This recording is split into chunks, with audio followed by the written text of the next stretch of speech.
आप सभी का इस वीडियो में बहुत बहुत स्वागत है। आज मैं आप सभी को 10वीं कक्षा के गणित के प्रश्नावली 4.3 के बचे हुए प्रश्न नंबर 5 को बताने वाला हूँ। तो चलिए देखते हैं प्रश्न नंबर 5। तो हम सबसे पहले क्या करते हैं, प्रश्न को पढ़ लेते हैं। ठीक है, चलिए तो हम सबसे पहले इस प्रश्न को पढ़ लेते हैं अच्छी तरीके से। देखिए, एक क्लास टेस्ट में शेफाली के गणित और अंग्रेजी में प्राप्त किए गए अंकों का योग 30 है। यदि उसको गणित में 2 अंक अधिक और अंग्रेजी में 3 अंक कम मिले होते तो उनके अंकों का गुणनफल 210 होता।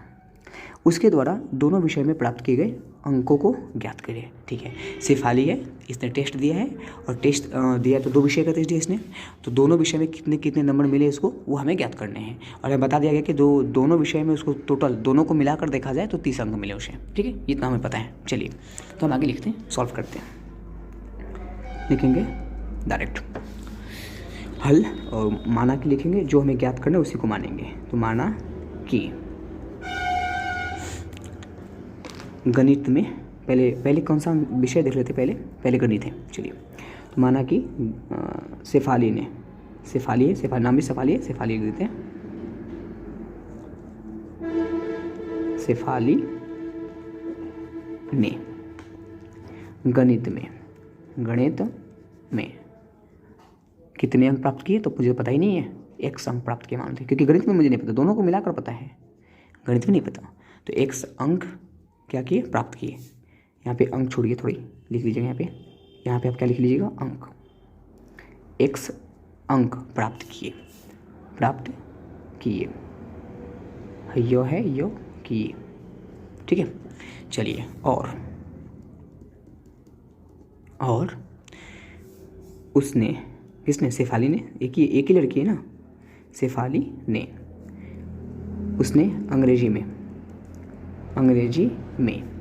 अब एक जाहिर सी बात है, 2 बात समझिए यहाँ पे, क्योंकि चाहे तो मैं अलग से बता सकता हूँ, लेकिन उससे अच्छा है कि मैं आपको बता दूँ, आसानी से समझा दूँ। देखिए, आप इस बात को समझने की कोशिश करिए।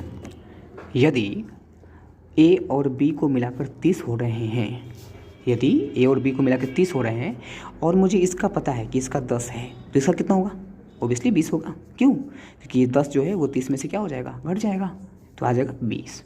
वैसे ही यहाँ पे आप देखें, अच्छे से अगर देखें तो दोनों विषयों को मिलाकर कितने अंक प्राप्त हो रहे हैं उसे, 30। तो कह सकते हैं हम, इसलिए हमारा जो अंग्रेजी में होगा वो कितना होगा, तो आप कह सकते हैं कि 30 दोनों को मिलाकर है।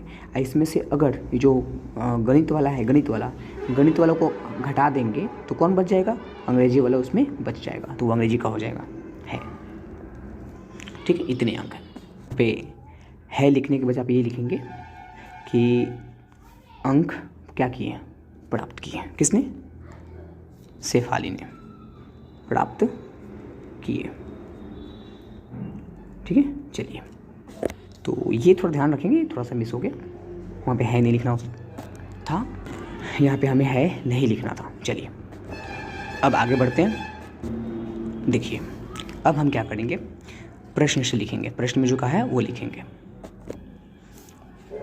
प्रश्न से। अब जो बातें प्रश्न में लिखी गई हैं उसको हम यहाँ पे लिखेंगे। तो देखिए, हमने लिख लिया प्रश्न से। प्रश्न में क्या लिखा था, तो ये एक बात लिखी गई थी, ये एक ही बात लिखी गई थी। देखिए क्या, यदि शेफाली को गणित में 2 अंक अधिक और अंग्रेजी में 3 अंक कम मिले होते हैं तो उनके अंकों का योग, उनके अंकों का गुणनफल कितना होता, 210। यहाँ पे गुणनफल का ध्यान रखिएगा। तो देखिए, सबसे पहले तो हमने गणित में कितना माना था, तो गणित में x माना था। ठीक है, तो गणित में x था। ठीक है, और क्या कहते हैं, अंग्रेजी में कितना माना था, तो अंग्रेजी में कितना, तो 30 माइनस x था। ठीक है, तो ये हो गए गणित वाले अंक और ये हो गए आपके अंग्रेजी वाले अंक। अब क्या कहा उसने कि आपको करना क्या है, ये थोड़ा सा मैं ऊपर कर लेता हूँ। देखिए, करना ये है कि उसने एक प्रश्न कहा कि यदि गणित में 2 अंक अधिक मिले होते, ज़्यादा, ये जितना अंक मिला हुआ है इससे 2 अंक ज़्यादा, तो 2 अंक प्लस कर दीजिए, 2 अंक ज़्यादा मिल गए इसको। और अंग्रेजी में 2 अंक कम, तो ये अंग्रेजी है, इसमें कितने अंक कम, 2 अंक कम। कम मतलब घटा दीजिए, ज़्यादा का मतलब जोड़ दीजिए, कम का मतलब घटा दीजिए। तब क्या होता, जब ऐसे मिले होते हैं तब क्या होता है, इनके अंकों का, ये जो दोनों अंक हैं, इन दोनों अंकों का गुणनफल यानी गुणा कर दें, गुणा कर दिया, गुणनफल कितना होता, 210 होता, ये हमने कर लिया। तो अब हम क्या करेंगे, अब हम इसे गुणा करेंगे। देखिए कैसे, अब गुणा करने से पहले एक काम करेंगे कि यहाँ पे पहले इसको सॉल्व कर सकते हैं तो सॉल्व कर लेंगे। तो x + 2 का 2 ब्रैकेट का ब्रैकेट, देखिए 30 और ये 2 अंक वाले हैं तो ये प्लस में है और ये माइनस में है। अगर 30 में से 2 घटेंगे तो कितने बचेंगे, 28 - x, उधर है 210। सॉल्व करिए इसको, x में 28 से गुणा करिएगा तो हो जाएगा 28x। ये देखिए x प्लस में है और ये माइनस में, तो माइनस आएगा, और x से x में गुणा करेंगे तो x²। फिर ये 2 से करेंगे, प्लस प्लस प्लस रहता है, 2 से करेंगे तो 28 दूनी 56, और 2 से अगर इसमें करेंगे तो ये -2x आएगा। 2 से अगर x में करेंगे तो 2x आएगा, और प्लस है माइनस है तो माइनस आएगा। आगे ये 210 का 210। अब देखिए यहाँ पे देख सकते हैं आप कि कौन कौन से एक जात के हैं। तो देखिए x वाले एक जात के और दोनों एक तरफ हैं। तो 28 में से अगर ये 2 चले गए कितने बचे, 26x, ठीक है। और ये बच गए -x², और यहाँ कितने बच गए, 56 नहीं है, 56, उधर है 210। अब थोड़ा सा कर लेते हैं अच्छे से, इसको सेट कर लेते हैं। x² वाले को कभी पहले रखना है तो इसको पहले कर लीजिए, उसके बाद x वाले को, इसके बाद x वाले को रखना है। तो x वाले ये है तो ये प्लस में है तो प्लस 26x। ये अंक वाले को क्या करते हैं, ये 56 का 56 जैसे वैसे, और ये देखिए ये प्लस में है ना, उसको इधर लेके आइए, 210 माइनस में हो जाएगा। चलिए अब इसे सॉल्व करिए, सिंपल। देखिएगा इन दोनों को भी हम लोग जोड़ या घटा सकते हैं, वो देखते हैं हम क्या करते हैं, बाकी सब वैसे छोड़ देंगे। ये देखिए ये माइनस हो ज़्यादा है, ये प्लस वाला, तो माइनस वाले में से प्लस वाला घटेगा तो माइनस बचेगा, क्योंकि माइनस ज़्यादा है। अब घटाएंगे, तो जब हम 210 में से 56 घटाएंगे तो हमारे पास बचेगा 154, और ये हो गया 0 का 0। अब देखिए एक चीज़ सबसे बड़ी बात, क्योंकि कभी भी ना x² के साथ माइनस नहीं होना चाहिए है, तो ये बहुत प्रॉब्लम करता है बनाने में। तो आप क्या कर सकते हैं, यहाँ से इन सभी में से माइनस को कॉमन कर लेंगे, सभी में से। अब माइनस को जैसे कॉमन करेंगे सब में से, ध्यान रखिएगा, तो जो माइनस वो प्लस होता है हो जाता है, और जो प्लस होता है वो माइनस हो जाता है। तो ये माइनस में था ये प्लस हो गया, ये प्लस में था माइनस हो गया, और ये माइनस में था प्लस हो गया। इस तरह आगे बढ़ेगा ये। और ये देखिए अब यहाँ से बहुत अच्छा होता है, ये माइनस इधर गुणा में इधर आएगा तो बट्टा में जाएगा, तो क्या हो जाएगा बताता हूँ। देखिए 26x प्लस जैसे वैसे, और ये 0 है, और ये अगर बट्टा में आएगा इधर तो बट्टा में माइनस आएगा, वो फिर 0 हो जाएगा, कोई मतलब ही नहीं है, 0 के साथ कुछ भी करिए 0 रहता है। अब आइए आगे आइए, अब इसकी बारी है। अब यहाँ से देखिए ये हो गया गुणनखंड के रूप का, तो अब हम इसे द्विघात समीकरण से इसका गुणनखंड निकालेंगे, ठीक है। जिसके लिए हमें क्या करना पड़ेगा, a और b और c का मान निकालना पड़ेगा। तो हम क्या करेंगे, यहाँ पे देखिए, यहाँ पे ध्यान दीजिएगा, a का मान कितना है, तो x² का गुणांक 1 है यहाँ पे, तो a का मान 1 हो गया। x का गुणांक b होता है तो ये है -26, तो b का मान -26।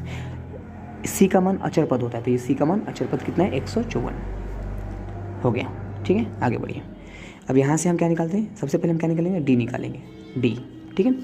d निकाल लेते हैं, तो d का फॉर्मूला क्या होता है, तो d का फॉर्मूला होता है, d का फॉर्मूला है b² - 4ac, ठीक है। आइए d का d बराबर का बराबर b का मान, तो b का मान देखिए -26 का होल स्क्वायर करना हमें, फिर माइनस में 4ac करना है, a का मान देखिए 1, c का मान 154। अब d का d करेंगे और 26 का स्क्वायर देखेंगे, तो 26 का स्क्वायर कितना होता है, 26 का स्क्वायर कितना होता है, तो 26 का स्क्वायर होता है 676। अब माइनस का 100 प्लस हो जाएगा, और ये माइनस है और 4 से इसमें गुणा करना है, 4 से इसमें 4 ही होगा, और 4 से 154 में गुणा करना है, तो कर लेते गुणा। 4 चौके 16, हाथ में बचे कितना 1, 4 5 20, 1 21, हाथ में बचे कितना 2, 4 2 6। अब आप इसको घटाएंगे, जैसे आप घटाएंगे तो 6 में से 6 गया 0, और यहाँ पे ध्यान रखेंगे कितना ये 7 है, और 7 में से अगर 1 गया तो कितना बचेगा 6, यहाँ पे 6 में से गया 0 बच गया, 60 बच गया। यानी कि देखिए यहाँ पे d का मान कितना गया 60। तो बच्चों जब भी d का मान प्लस में आता है तो इसके मूल का अस्तित्व होता है, तो लिखेंगे चूँकि d का मान धनात्मक है इसलिए इसके मूलों का अस्तित्व है, इसके मूलों का अस्तित्व है। अब यदि इसका मूल के अस्तित्व है तो उसे हम ज्ञात कर सकते हैं द्विघात सूत्र से। अब आगे लिखेंगे द्विघात सूत्र। देखिए द्विघात सूत्र होता है -b + √d बट्टा में 2a। ठीक है, देखिए यहाँ पे आपका x का मान निकल देगा, मूल्य निकलेगा तो माइनस का माइनस b का मान देखिए, तो b का मान यहाँ पे देख सकते हैं आप कितना है आपके पास 26 -26, तो b का मान देख सकते हैं, b का मान माइनस है 26, तो -26। दो चिन्ह है इसलिए दो चिन्ह है इसलिए मैंने क्या किया ब्रैकेट दे दिया, प्लस माइनस का प्लस माइनस d का d का मान कितना आया था, तो d का मान आया था 60 बट्टा में 2 का 2 और a का मान कितना है यहाँ पे, a का मान यहाँ पे 1 है। सॉल्व करते हैं इसे अब, x का x और माइनस माइनस का प्लस होगा 26 प्लस माइनस का प्लस माइनस ये 60 का 60 और बट्टा में 2 का, ये 2 से करेंगे तो 2 ये हो जाएगा। अब 26 का 26 प्लस माइनस इसको निकालते हैं, तो इसको हम लिख सकते हैं 2 × 2 3 × 5 2 दूनी 4 4 3 12 12 5 60 और बट्टा में कितना है, बट्टा में 2। इसे हम सॉल्व करते हैं आगे, 26 का 26 प्लस माइनस का प्लस माइनस और यहाँ से देखिए 2 बार है तो एक बार बाहर आ जाएगा और उसके बाद ये नहीं आएगा तो अंदर रहेगा, ये बट्टा में 2 है। इसका मतलब होता है ये प्लस माइनस का कि ये जो अंक है ये 2 बार है, एक बार प्लस में और एक बार माइनस में, तो हमें भी 2 बार लिखना है, एक बार प्लस में लिखना है एक बार माइनस में, यहाँ पे कॉमा देंगे फिर एक बार बीच में क्या देंगे प्लस की जगह माइनस देंगे बट्टा में 2। तो और एक चीज़ देखिए यहाँ पे बहुत इंपॉर्टेंट है, क्या वो देखिएगा यहाँ पे दोनों में से क्या कॉमन हो रहा है, तो दोनों में से 2 कॉमन हो रहा है तो 2 निकल जाएगा बाहर। अब यहाँ बच के 13 प्लस यहाँ पे 15 और बट्टा में 2 था, बट्टा में 2 था, ये 2 था, ये 2 गया कैंसिल।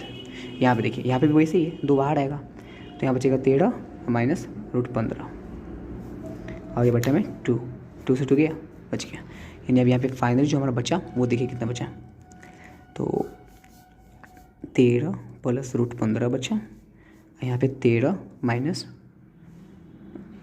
√15 बचा, ये हो गए आपके आंसर। चलिए तो आज के इस वीडियो में इतना ही, फिर मिलते हैं अगले वीडियो में, तब तक के लिए जय हिंद जय भारत।